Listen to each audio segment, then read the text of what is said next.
ছট পুজো তো চলে গেছে, তবুও চলো আজ বানাবো ছট পুজো স্পেশাল ঠেকুয়া। আসলে এই ঠেকুয়া খেতে আমার বাড়ির লোক সকলেই খুবই ভালোবাসে। তো ছট পুজোর সময় ভেবেছিলাম ঠেকুয়া বানাবো, কিন্তু শরীরটা সে সময় একটু খারাপ হয়ে গেছিল, আর সেই কারণে আর বানানো হয়নি। তবুও ভাবলাম চলো ছট পুজো চলে গেছে তো কি হয়েছে, আজকে ঠেকুয়া একটু বানিয়ে ফেলি। তো একটু বানাচ্ছি না, তোমরা দেখতেই পাচ্ছ এখানে কতটা পরিমাণে বানাচ্ছি। তো এই বাটির মাপ করে আমি এখানে 2 বাটি আটা নিয়েছি আর নিলাম হাফ বাটি সুজি। তো এই জায়গাটার মধ্যে হচ্ছিল না, একটা বড় জায়গা নিয়ে নিলাম।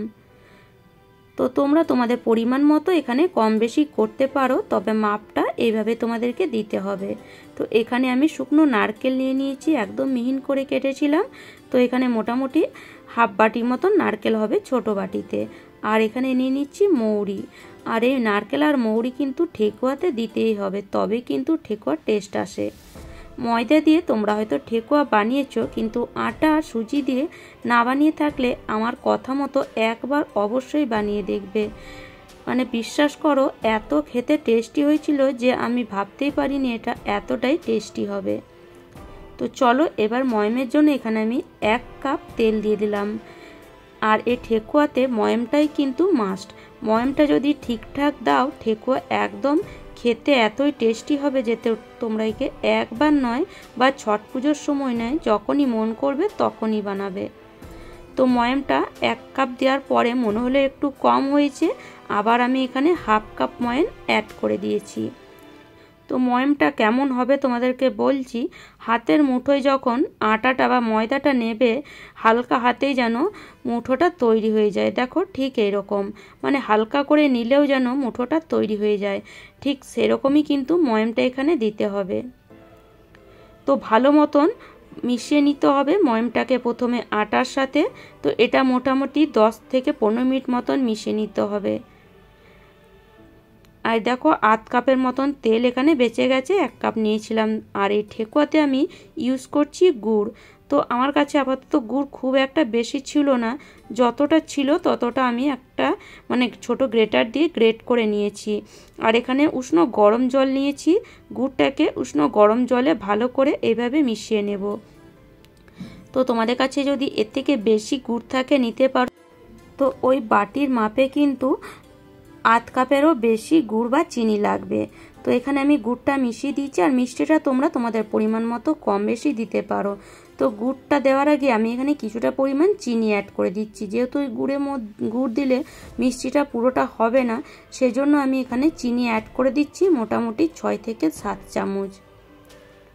চিনি অ্যাড করে দিয়ে ভালো করে চিনিটাকে প্রথমে আটার সাথে মিশিয়ে নিতে হবে। তো এইভাবে চিনিটাকে আটার সাথে মিশিয়ে নিয়ে তারপরে এই গুড়ের জলটা অল্প অল্প করে দিয়ে ভালো করে আটাটাকে মাখতে হবে। আর এই ঠেকুয়ার আটা একটু শক্তই মাখতে হয়, মানে মোটামুটি শক্ত তোমাকে ঠেকুয়ার আটা মাখতে হবে তোমাদেরকে। তো দেখো গুড়ের জলটা এইভাবে অল্প অল্প দেব আর ভালো করে আটাটাকে মেখে নেব। তো যদি এই জলটা দিয়ে না মানে আটাটা মাখা হয়, তাহলে পরে তোমরা নর্মাল জল এখানে অল্প ইউজ করতে পারো। তো দেখো ঠিক ঠেকুয়ার আটাটা এরকম শক্ত হবে, দেখতেই পাচ্ছ কতটা শক্ত হয়েছে। তো চলো এবার ঠেকুয়াগুলো বানিয়ে নিই। তো তোমাদের কাছে যদি ঝাঁঝরি থাকে, ঝাঁঝরি বলছি ছাঁচ থাকে ঠেকুয়া বানাবার জন্য, তাহলে তো অবশ্যই ইউজ করতে পারো। ছাঁচে বানালে তাড়াতাড়ি হয়। আর যদি ছাঁচ না থাকে তাহলে এইভাবে একবার ঠেকুয়া বানিয়ে দেখবে, মানে বিনা ছাঁচে পুরো ছাঁচের মতনই তৈরি হবে, কেউ বলতেই পারবে না যে এটা ছাঁচে হয়নি। দেখো এরকম একটা আমি শেপ দিয়ে নিয়েছি পাতার মতো। তারপরে এই যে টুথপিক নিয়েছি, টুথপিক এইভাবে বসিয়ে 2 সাইডে পাতার মতন খালি এইভাবে লম্বা লম্বা করে এঁকে দিতে হবে। এইভাবে এঁকে দিলেই কিন্তু ঠেকুয়া তৈরি হয়ে যাবে। দেখো ঠেকুয়ার একদম একটা সুন্দর ডিজাইন কিন্তু তৈরি হয়ে যাবে। তাহলে ছাঁচ না থাকলে দুঃখ করার বা ঠেকুয়া না বানাবার কোনো কারণই নেই।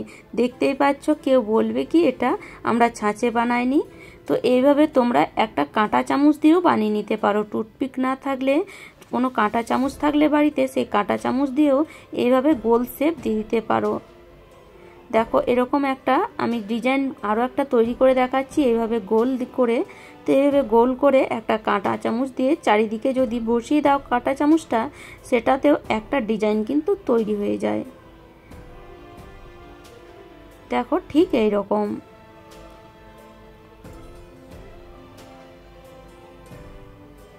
তো এরকম ঠেকুয়া এরকম তোমরা বিনা ছাঁচ দিয়েও সুন্দর ঠেকুয়া কিন্তু তৈরি করে নিতে পারো। তবে হ্যাঁ, এটাতে একটু সময় বেশি লাগে আর কিছুই না। দেখতেই পাচ্ছ কত সুন্দর ডিজাইন তৈরি হয়ে গেল। তো চলো এবার আমি ছাঁচ দিয়েও দেখিয়ে দিচ্ছি তোমাদেরকে কিভাবে বানাবে। ছাঁচের মধ্যে যদি লাগে তাহলে একটু অয়েল ব্রাশ করে দিতে পারো। তো আমার তো লাগেনি, আমি এমনি ছাঁচের মধ্যে বানিয়েছিলাম। এইভাবে হাতের মুঠো করে একটু লম্বা শেপ দিয়ে তারপরে এই যে ছাঁচের মধ্যে বসিয়ে দিলেই, এইভাবে একটু দেবে দেবে দিলেই সুন্দর ডিজাইনটা কিন্তু আটার মধ্যে উঠে যায় আর ঠেকুয়া তৈরি হয়ে যায়। দেখো এটা দেখো কত সুন্দর লাগছে। তো এইভাবে সুন্দর কিন্তু ঠেকুয়া তোমরা বাড়িতেই তৈরি করে নিতে পারো যখন মন চায় তখন। যে ছট পুজোর সময় বানাতে হবে এমন কোনো কথা নেই। ঠেকুয়া খেতে কিন্তু আমরা অনেকেই খুব ভালোবাসি, আর এটা বিশেষ করে ছট পুজোর সময় বানানো হয়। কিন্তু আমাদের যদি মন চায় কখনো খেতে, তাহলে খুব সহজেই কিন্তু ঠেকুয়া আমরা বাড়িতে তৈরি করে নিতে পারি।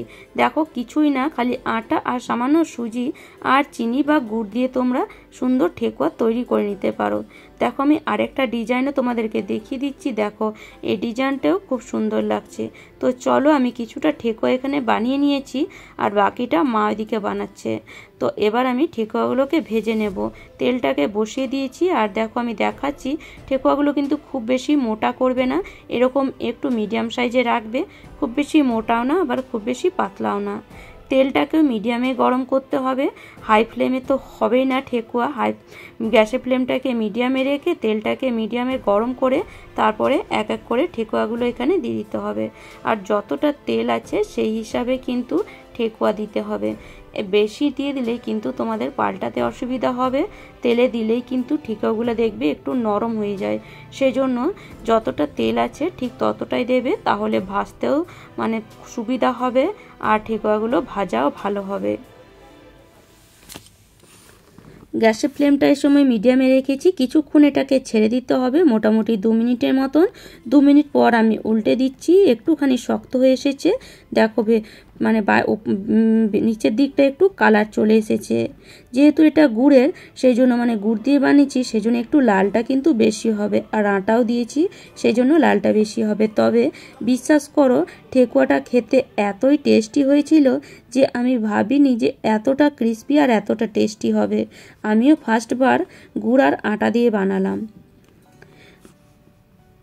দেখো এইভাবে উল্টে পাল্টে ঠেকুয়াগুলোকে ভেজে নিতে হবে। আর এই ঠেকুয়া ভাজতে কিন্তু খুব বেশি সময় লাগে না। দেখো কত সুন্দর কালার এসেছে। তো যখন এরকম কালার আসবে তখন এক এক করে ঠেকুয়াগুলোকে তুলে নেব। আর চিনি দেওয়ার কারণে টেস্টটাও সুন্দর এসেছিল, আর ওপরে এক একটা চিনির দানাও দেখা যাচ্ছিল, দেখতেও কিন্তু খুবই সুন্দর লাগছিল।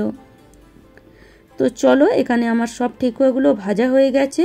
আর দেখতে পাচ্ছ একটা বড় গামলার মধ্যে 1 গামলা আর একটা থালার মধ্যে 1 থালা তৈরি হয়েছে। আর দেখো এই যে ঠেকুয়াগুলো ওপরে চিনির দানা দেখতে পাচ্ছ। আর দেখো কালারটাও দেখো কত সুন্দর এসেছে। দেখতে যতটা মিষ্টি, খেতেও কিন্তু ততটাই সুস্বাদু হয়েছিল। তো আশা করি আজকের রেসিপিটি তোমাদের ভালো লেগেছে। আর আমার রেসিপি যদি তোমাদের এতটুকুও ভালো লাগে তাহলে অবশ্যই লাইক করো, শেয়ার করো আর আমাকে কমেন্ট করে অবশ্যই জানিও।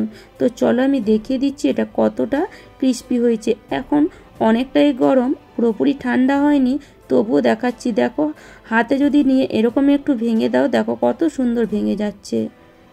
এতেই কিন্তু বোঝা যায় যে ঠেকুয়াটা কতটা ক্রিস্পি হয়েছে।